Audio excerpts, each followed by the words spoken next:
Hi friends, welcome to this channel. And in today's video, I will show you and tell you how you can easily stop automatic music playback when you connect your iPhone to AirPods. Please subscribe to this channel, put your likes, also write your comments after watching the video. And let's get started. Generally automatic music playback when you plug your iPhone to your AirPods.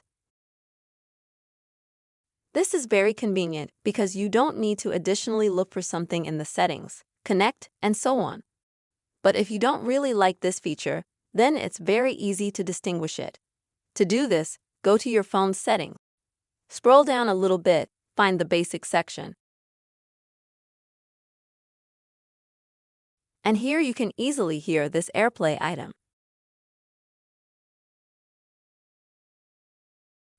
Go to it, and here you can find automatic music playback, and as you can see by default, it's always set and connected.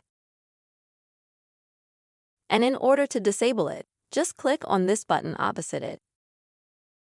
After that, you will stop the automatic music playback on your iPhone when connected to your AirPods. Friends, I hope this video was useful for you. Please give us your likes, comments, subscribe to our channel, and see you soon.